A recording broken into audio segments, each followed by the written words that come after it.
Avoid changing your phone every time there is a new release.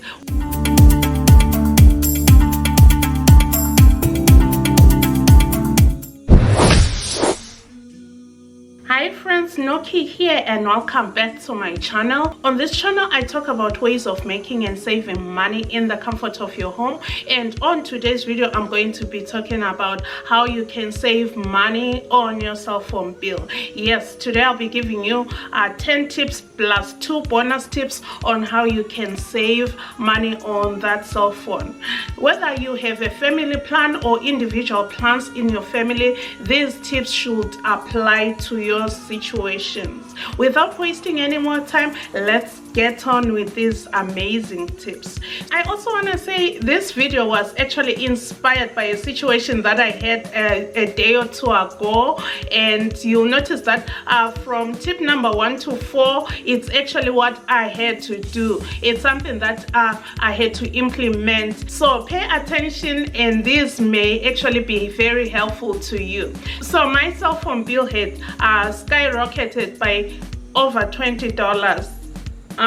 It did. I want you to be alert and know and understand your bill. What are you paying for? If your bill is higher than normal, which was what happened in my situation. So the first and most important step that you're going to do is, after, I hope you are one of those people who understands and actually looks at your bill. So after you look at your bill and understand what's going on, which is what happened to me, I want you to pick up the phone and call your service provider. Talk to a live person, talk to a customer service representative.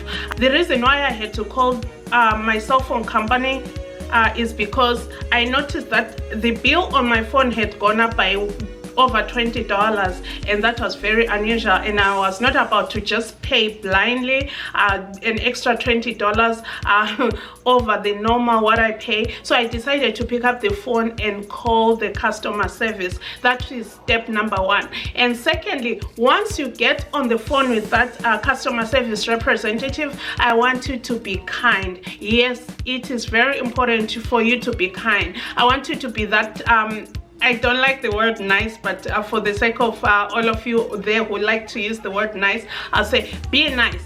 Be kind. So what you want to establish a rapport with the person who is on the other end of the phone. You want to ask them how their day is going. This is super important because most of these customer service reps, they have it hard from rude callers, from rude customers calling them and just bashing them. So you want to be that person who is going to make their day. You want to set the tone for your phone call, and this is definitely going to pay off later. So you want to be kind to the customer service rep.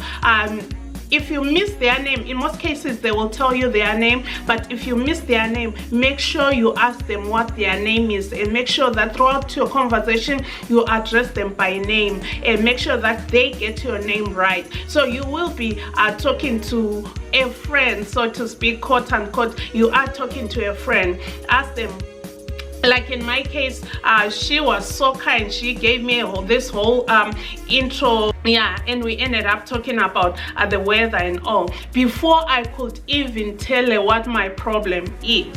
And then the third thing that I want you to do once you are on the phone and you have established that rapport with that customer service rep, I want you to express your concern. So I expressed my concern over the high bill. I said I do notice that my bill is $20 more than what I normally pay, and I'm wondering what is going on, and I thought that I will give you a call before I switch services. You gotta choose the words that are going to go straight into their hearts. Remember, they are trying to retain or to keep you as a customer, and they want you to be happy. So I made sure that I say, I thought before I switch services, which is possible, I should call and find out if there is anything that you can do for me. Yes, indeed, that was the third step. And the next thing that happened was, in my case, I didn't have to ask this, but at first she just was saying, oh, the extra charges are legit. They are what word did she use? They are valid charges, so I don't think I can do anything about it. When do you want to make your payment?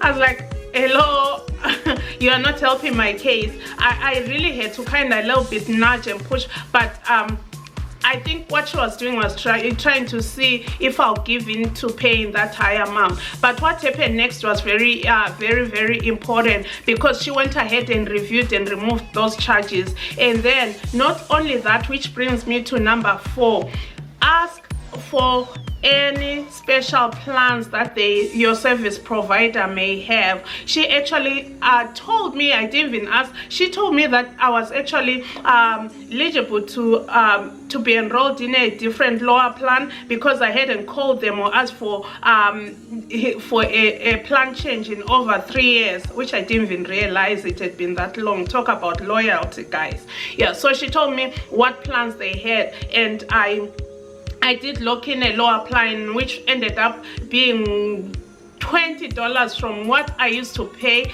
but $40 from what this current bill was. So she actually adjusted my plan, and that plan was going to save me $20 from my regular monthly payment. And with that plan, there was also something interesting which I want you also to do. These companies now, these cell phone providers also have incentives, which is number 5.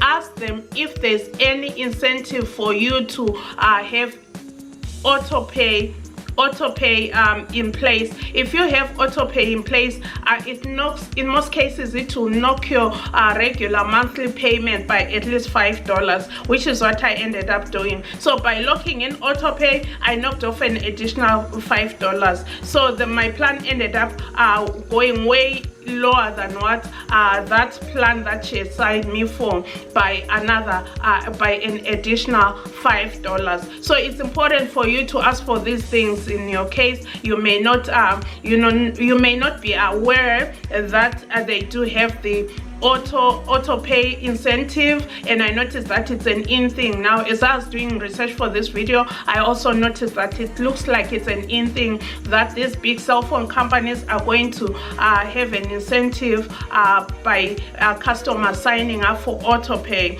And by signing up for AutoPay, one, you will not forget to pay your bill on time, and they like that because they know they are guaranteed to have their money on the due date. And that means you're going to avoid some additional late charges on your phone bill, which can be very exorbitant.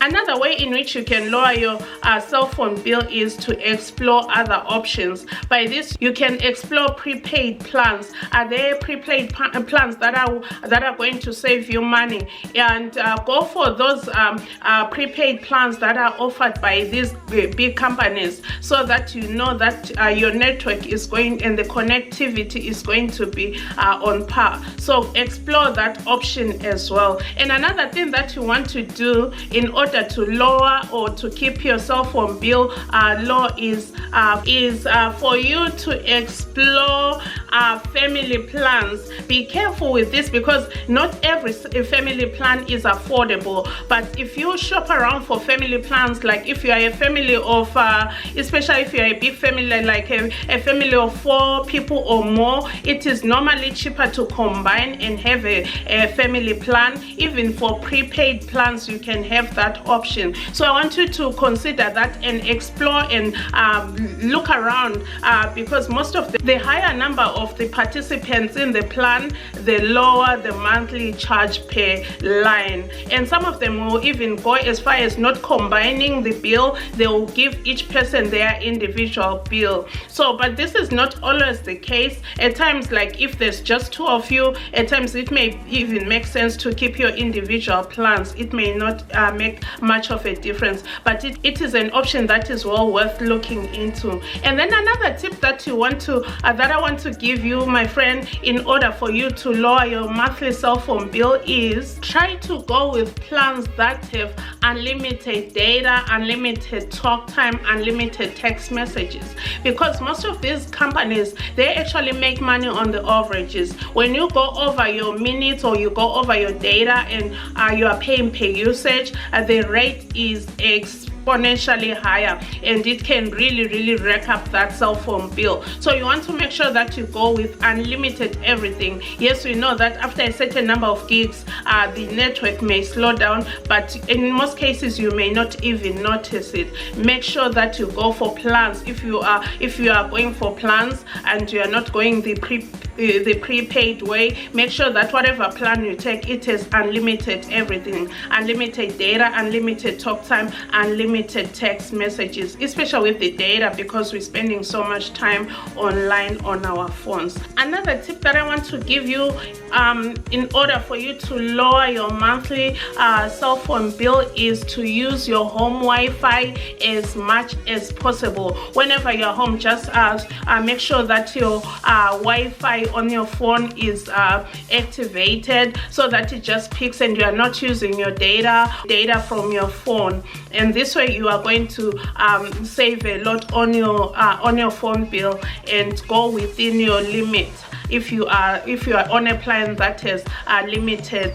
data. And then you also want to make sure that you do the same if you are in the office where there's Wi-Fi, or anywhere where there is Wi-Fi. Make sure that your phone is set up in a way that it picks up Wi-Fi wherever you are. And then the next tip that I want to give you, my friend, in order to lower your cell phone bill, is to make sure that if you have to switch and sign up for new services, make sure you do it online, because when you do it with a live customer service over the phone, they are going to charge you an activation fee. Yeah, believe it or not, they do. And that activation fee, the last time I think I heard it was $35-40. Yes, and really that is a fee that does not make sense at all. So you want to make sure that you go online and sign up for your new service online. And in most cases, when you do sign up online, you don't have to pay an activation fee. So, and the next tip that I want to give you, my friend, in order for you to lower your cell phone bill month to month, is by avoid changing your phone every time there is a new release. Whether it's an iPhone or an Android, you have no business switching your phone every single time that there's a new release. Remember, these guys are in business and they are releasing phones every single year, at times maybe twice a year. So you want to make sure that you keep your phone for no less than 3 years. It should still be good, and you save money and be smart about it.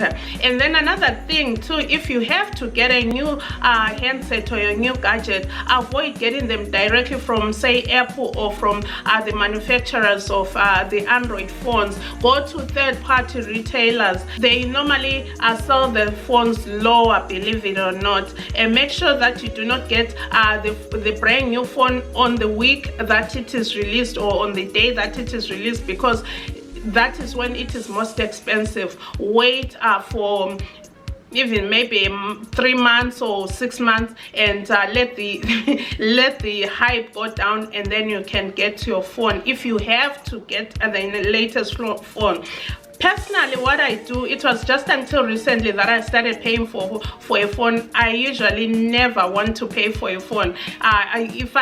What used to happen was, whenever I change a plan, I'll go for a plan that offered a new cell phone as part of the package. It was just this last time that I had to pay for a phone. Otherwise, I'm not a fan of paying for a phone. They are getting a service from me, and these phones are super expensive, so you gotta be smart about it. Now for the bonus tips, I have 2 bonus tips for you. Avoid paying for handset insurance. That insurance is a ripoff, and in most cases you end up not even using it. Just buy a case and protect your phone instead, because if you buy a case and protect your phone, there's very small chance that your phone is going to break. And if you have to use that insurance, guess what? They want you to meet the deductible first before you can even get a free replacement, refurbished, not brand new phone. So, and in those instances, it's usually way over $250 for a deductible. So you might as well just protect your phone, and when it's time to get a new phone, just go ahead and buy a new phone. Don't pay for insurance on your phone. Actually, that's the one thing that I gotta go back and check to make sure that I'm not paying insurance on this phone that I have now, which I've had for maybe 3 years now, and it's still good and I'm loving it.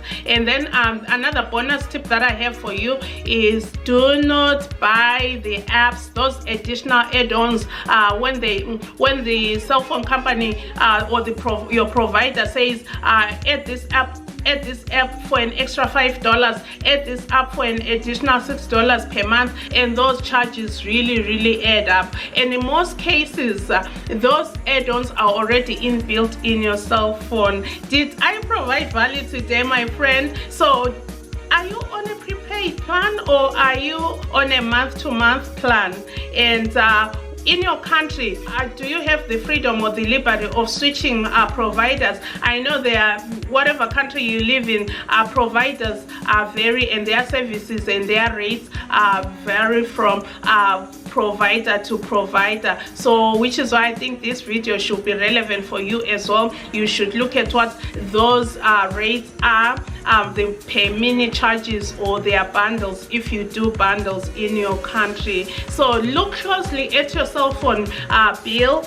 Look closely at how much you spend on your cell phone, how much do your children spend on your cell phone, and make sure that you try by all means to reduce those expenses, because with the inflation that's going on around the world, we have to be very vigilant and we have to be very smart on how we use the hard-earned dollar and save as much as we can, spend it on other basic necessities. Thank you so very much, my friends. Remember to thumbs up this video, and if you are not subscribed yet, please go ahead and hit the subscribe button, and don't forget to ring the notification bell so that you don't miss any of my valuable content. Remember to share this video with somebody who may benefit from it.